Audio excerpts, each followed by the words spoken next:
Magandang araw mga kagrisikap. Andito ako ngayon sa palay ng pinsa ng aking asawa. Tingnan natin ang kanyang palay kasi bago itong variety ng hybrid rice. Hybar is 26 raw ang variety nito. I-vlog ko po ito mga kagrisikap para ipakita din sa inyo kung sino na ang nakasubok na nakatanim nitong bagong Hybar is 26.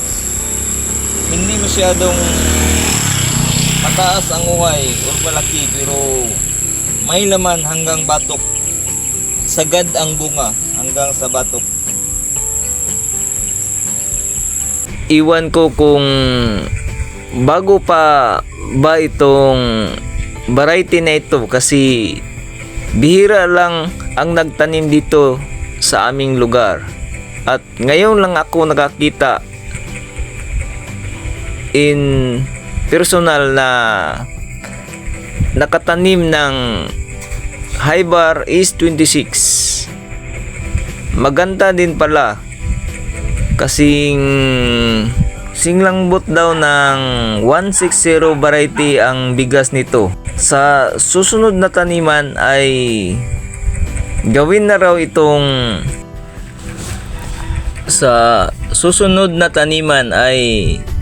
gawin na daw itong demo farm ng Hybar kasi nakita nila na maganda ang palay ngayon dito sa kanilang area,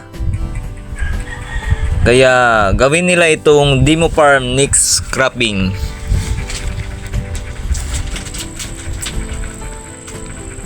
Alam naman natin na mabawas-bawasan ang ating gastos kapag gawing demo farm ang ating palayan kasi sa similya ay libre na at di pa nila alam kung libre din ba ang mga fungicide at fungicide at fertilizer na gagamitin next cropping kasi gawin itong demo farm. Pero ang sinabi lang na libre ang similya, pero ang laki na rin yan ang bawas ng ating gastos sa ating palayan kasi 13 bags raw ang kanilang similya dito sa kanilang area na 2.5. So 13,000 din kapag 13 bags. So ang laki na mabawas sa ating gastos, lalo na kapag nililibre pa nila sa mga pesticide at abono.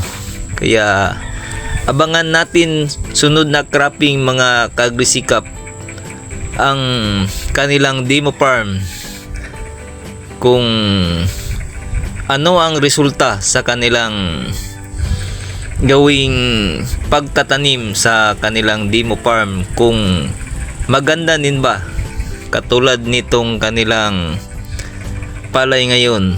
Si palintog ang butil ng palay, sagad hanggang batok ang bunga ng kanilang palay mga kaagrisikap. At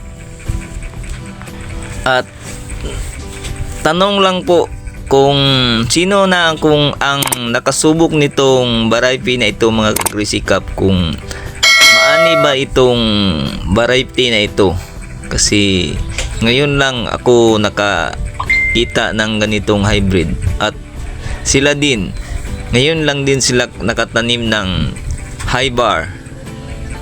Pero sunod na taniman, ibang variety naman ng Hybar ang kanilang itanim dito sa kanilang area.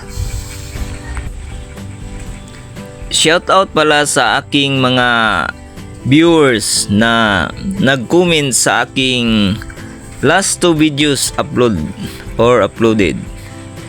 Reed Q5 of Isabela, Glen Exploring UK, Ike Villarose 4235. Angel Jabe,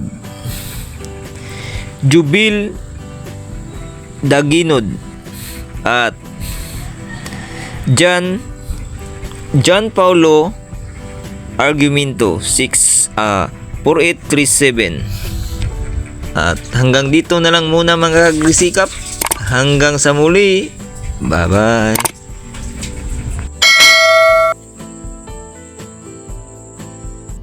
Salamat mga kagrisikap sa panonood at pagsubaybay.